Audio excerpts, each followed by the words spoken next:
These children mainly have trouble with accuracy of schoolwork. They get all their work done and half of it's wrong. ADHD children don't do any work. So the difference, SCT is an accuracy disorder, ADHD is a productivity disorder. That's a qualitative difference. Another one is that these children may be more prone to math disorders, but we're not sure about that. These children come from quite different families, families with the same kinds of problems. Higher rates of anxiety, higher rates of learning problems in school. That's about it. Children with ADHD come from families with a lot more ADHD, a lot more school failure, a lot more antisocial behavior, alcoholism, depression, and drug abuse. These children do not. When we look at the treatments that work for these children, and this has not been very well studied, by the way, but even here, differences appear. The medications for ADHD don't work very well for these children. They don't hurt them. You can try them. The lowest doses are the best. They just don't help them. In fact, in our study, only 1 in 5 children was kept on their medication after the trial. In ADHD, it's 92%. These children are the best responders to social skills training. But no surprise, social skills training was invented 40 years ago for shy people. And we know it works best for shy people, not for aggressive people. And so these children actually do very well in social skills training. ADHD children do not do well at all in social skills training.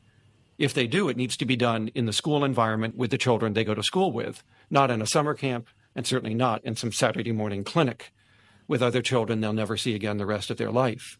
If you're doing that, you're probably wasting your money.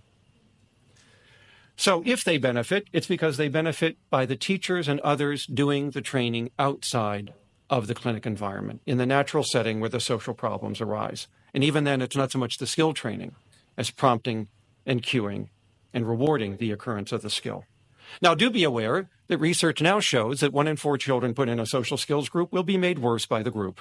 This is known as deviancy training, and it happens to occur because the more aggressive children in any peer group will train up the less aggressive children to become more aggressive, if only in self-defense. It happens every kindergarten year to normal children as well. So clinicians need to be careful because there are side effects to social interventions. 25% of ADHD children get worse by being in a social skills group, and we wish to avoid that. Now, the MTA study has found that anxiety is the best predictor of response to the behavioral interventions. We could argue, therefore, that SCT children are probably the best responders to behavior modification, even better than ADHD children are.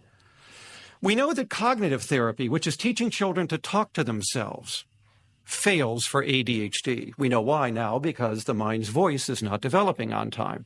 And in order for talking to yourself to have any success, you must have a normally developing internal speech.